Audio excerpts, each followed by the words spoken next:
10واں دن 7 صفر المظفر۔ نمبر 1، اسلامی تاریخ۔ حضرت ایوب علیہ السلام۔ حضرت ایوب علیہ السلام حضرت اسحاق علیہ السلام کی اولاد میں سے ہیں۔ ان کا شمار عرب کے پیغمبروں میں ہوتا ہے۔ وہ اللہ تعالیٰ کے نیک اور بڑے صابر و شاکر بندے تھے۔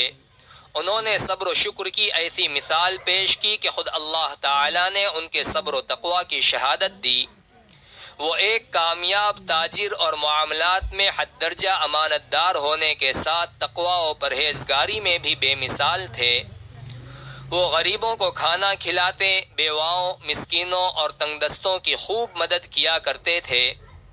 اللہ تعالیٰ نے انہیں بہت مال و دولت اور اولاد سے نوازا تھا، پھر سخت آزمائش اور امتحان میں مبتلا کیا اور عطا کردہ مال و دولت اور اولاد سب کچھ واپس لے لیا، اور خود وہ 18 سال تک بیماری میں مبتلا رہے، مگر اس کڑی آزمائش میں بھی کبھی بھی اپنی زبان سے شکوہ نہیں کیا اور ہمیشہ صبر و شکر ہی کرتے رہے اور اللہ تعالیٰ سے دعائیں مانگتے رہے۔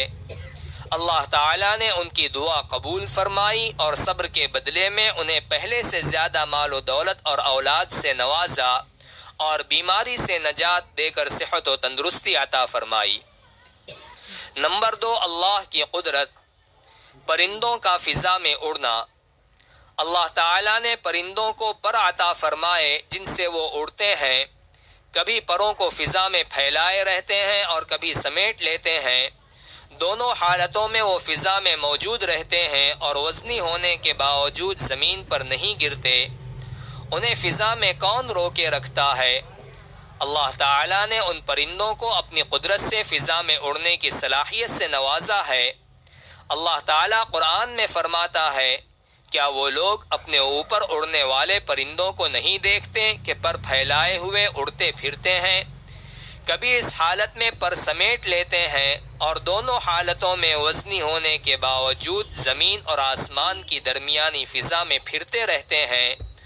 انہیں خدائے رحمان ہی فضا میں تھامے ہوئے ہے، بے شک ہر چیز اس کی نگاہ میں ہے۔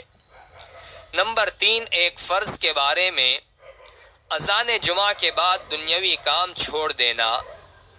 قرآن میں اللہ تعالیٰ فرماتا ہے، اے ایمان والو، جمعہ کے دن جب جمعہ کی نماز کے لیے اذان دی جائے تو سب کے سب اللہ کے ذکر کی طرف دوڑ پڑو اور خرید و فروخت چھوڑ دو، یہ تمہارے لیے بہتر ہے اگر تم جانتے ہو۔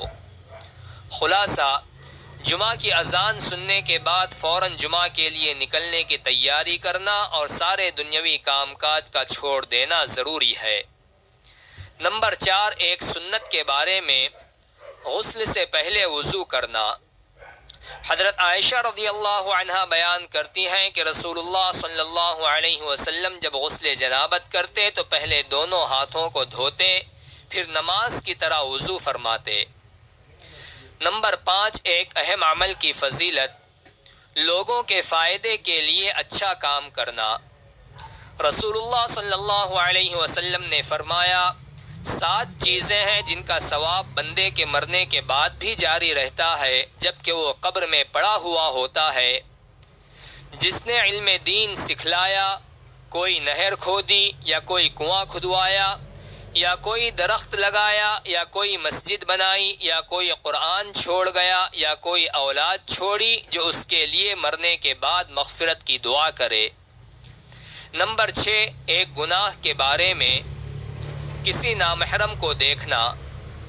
رسول اللہ صلی اللہ علیہ وسلم نے فرمایا، جس نے اجنبیہ عورت کی طرف نظر اٹھا کر دیکھا تو اللہ تعالیٰ قیامت کے دن اس کی آنکھوں میں آگ بھر دے گا اور جہنم میں داخل کرے گا، اور جس نے اپنی نگاہ کو نیچا کر لیا تو اللہ تعالیٰ اس کے دل میں اپنی محبت ڈال دے گا اور قیامت کے دن اسے جنت میں داخل کرے گا۔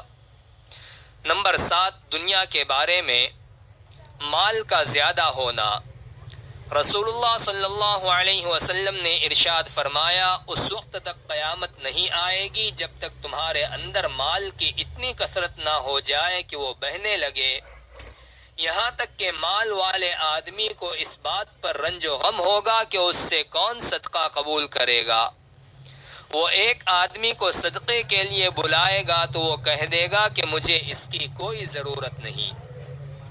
نمبر 8، آخرت کے بارے میں جنت کی صفات۔ قرآن میں اللہ تعالیٰ فرماتا ہے وہ گھر ہمیشہ رہنے کے باغ ہیں جن میں پرہیزگار لوگ داخل ہوں گے۔ ان باغوں کے نیچے دودھ، شہد اور پاکیزہ شراب کی نہریں بہہ رہی ہوں گی۔ جس چیز کو ان کا جی چاہے گا وہ ان کو وہاں ملے گی۔ اللہ تعالیٰ پرہیزگاروں کو ایسا ہی بدلہ دیا کرتا ہے۔ نمبر 9، طب نبوی سے علاج۔ دھوپ میں بیٹھنے کے نقصانات۔ رسول اللہ صلی اللہ علیہ وسلم نے فرمایا دھوپ میں بیٹھنے سے بچو کیونکہ اس سے کپڑے خراب ہوتے ہیں، بدن سے بدبو پھوٹنے لگتی ہے اور دبی ہوئی بیماریاں ابھر آتی ہیں۔ نمبر 10، قرآن کی نصیحت۔ قرآن میں اللہ تعالیٰ فرماتا ہے اے ایمان والو تمہارے اموال اور تمہارے اولاد اللہ کے ذکر سے غافل نہ کر دیں، اور جو شخص ایسا کرے گا تو وہی لوگ نقصان میں پڑنے والے ہیں۔